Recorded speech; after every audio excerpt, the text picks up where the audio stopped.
प्यारे बच्चों, कल हमने चर्चा किया भारतेंदु मंडल और भारतेंदु युग की विशेषताएं।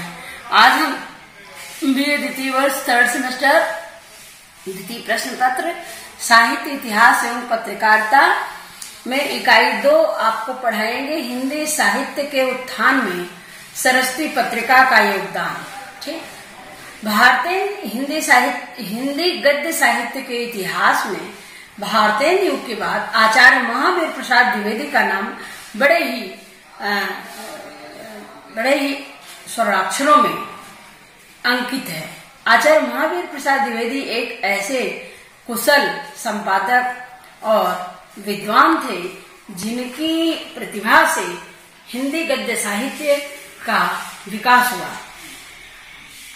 हिंदी साहित्य के इतिहास में आधुनिक काल वस्तुतः नवजागरण का संदेश देता है। 1857 में प्रथम स्वतंत्रता संग्राम के आंदोलन में जब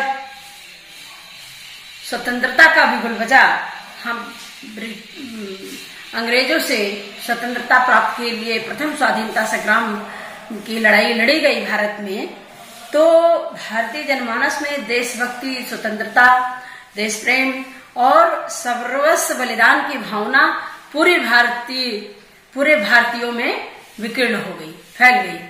और इसका प्रभाव हमारे हिंदी साहित्य पर भी आया। हिंदी साहित्य में भी देश प्रेम की अच्छी अच्छी कविताएं लिखी गई, देश प्रेम से संबंधित बहुत से साहित्य का सृजन हुआ और उसी में भारतीय युग में इसका सूत्रपात हुआ था और आचार्य महावीर प्रसाद द्विवेदी युग में यह पूरी तरह से पल्लवित और विकसित हुआ। बच्चों, हिंदी साहित्य में बहुत अच्छे आलोचक डॉक्टर रामविलास शर्मा ने लिखा कि इस नवजागरण की लहर जब जन जन तक पहुंचाने में सरस्वती पत्रिका का बहुत महत्वपूर्ण योगदान था। सरस्वती पत्रिका एक ऐसी पत्रिका थी जिसमें आचार्य महावीर प्रसाद द्विवेदी इसके पहले संपादक थे और उनके संपादकत्व में इस पत्रिका में देश प्रेम, स्वाधीनता से संबंधित इतनी महत्वपूर्ण रचनाएं प्रकाशित होती थी कि इसको पढ़ करके पाठक देशभक्ति और राष्ट्रीयता की भावना से भर जाता था। और इसके अलावा कुछ और पत्रिकाएं निकले हिंदी साहित्य में, जिनमें प्रभा, मर्यादा और पत्रिका का बहुत विशेष योगदान रहा। बच्चों, आपकी जानकारी के लिए बता दें कि सरस्वती पत्रिका का प्रकाशन सबसे पहले 1900 में प्रारंभ हुआ और सन 1903 में आचार्य महावीर प्रसाद द्विवेदी ने इसके संपादन का भार अपने कंधों पर लिया। द्विवेदी जी ने इस पत्रिका में ऐसे ऐसे लेखों को प्रकाशित किया जिन्होंने हिंदी नवजागरण की लहर को प्रकाशित करने में महत्वपूर्ण योगदान दिया। डॉक्टर रामविलास शर्मा ने अपनी पुस्तक आचार्य महावीर प्रसाद द्विवेदी और हिंदी नवजागरण में सरस्वती पत्रिका से उद्धरण दे करके इस बात की पुष्टि की है। आचार्य महावीर प्रसाद द्विवेदी से प्रेरणा लेकर के उनके आदर्शों पर आगे बढ़ने वाले अनेक कवि हुए, जिनमें मैथिली शरण गुप्त, गोपाल शरण सिंह, गया प्रसाद शुक्ल शनेही, लोचन प्रसाद पांडे, बहुत सारे ऐसे लेखक थे जिन्होंने अपनी सशक्त लेखनी से सरस्वती पत्रिका के माध्यम में अपने लेखों को भेज करके, अपनी रचनाओं को भेज करके एक बहुत बड़ा संसार तैयार किया साहित्य का, उत्कृष्ट साहित्य। और इस सरस्वती पत्रिका उस समय ऐसी जानी मानी पत्रिका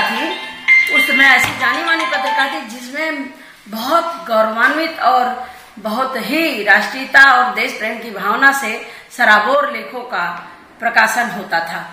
और इस द्विवेदी युग में भाषा के क्षेत्र में भी महत्वपूर्ण परिवर्तन हुआ। अब परंपरागत छंद के पहले संस्कृत के वर्ण वृत्तों का प्रयोग होता था। सरस्वती पत्रिका में कवियों की एक नई पौध तैयार की गई। आचार्य महावीर प्रसाद द्विवेदी जो है वो कवियों और लेखकों की भाषाओं पर बड़ा प्रहार करते थे। उनका ये कहना था कि लेखनी स्वयं व्यक्ति के व्यक्तित्व का दर्पण है। लेखनी स्वयं व्यक्ति के व्यक्तित्व का दर्पण है, अर्थात आप जिस प्रकार की भाषा बोलेंगे उसी प्रकार से आपके व्यक्तित्व का, आपके वाणी का, आपका विचारों का मूल्यांकन होता है। भाषा हमारे व्यक्तित्व का परिचायक होती है। इसी प्रकार द्विवेदी जी ने, आचार्य महावीर प्रसाद द्विवेदी ने खड़ी बोली को परिमार्जित करने का, संस्कारित करने का और व्याकरणिक शुद्धता पर बल देने का सरस्वती पत्रिका में अविस्मरणीय योगदान है।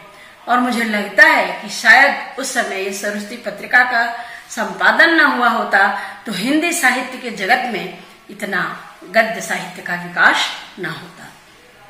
सरस्वती पत्रिका और हिंदी गद्य साहित्य दोनों एक दूसरे के पूरक थे। और हिंदी साहित्य के बहुत बड़े आलोचक आचार्य रामचंद्र शुक्ल, क्योंकि द्विवेदी युग के बाद फिर आचार्य रामचंद्र शुक्ल का युग प्रारंभ हुआ, उन्होंने सरस्वती पत्रिका की भाषा पर टिप्पणी करते हुए लिखा कि खड़ी बोली के पथ विधान पर द्विवेदी जी का पूरा असर पड़ा। बहुत से कवियों की भाषा शिथिल और अव्यवस्थित होती थी। द्विवेदी जी ऐसे कवियों की भेजी हुई कविताओं की भाषा दुरुस्त करके सरस्वती में छापा करते थे और इस प्रकार कवियों की भाषा साफ होती गई और आचार्य महावीर प्रसाद द्विवेदी के अनुकरण से दूसरे लेखकों की भाषा भी शुद्ध होने लगी। अंत में निष्कर्षतः हम ये गर्व के साथ कहेंगे कि हिंदी गद्य साहित्य के विकास में सरस्वती पत्रिका ने भाषा और साहित्य दोनों क्षेत्रों का परिष्कार किया।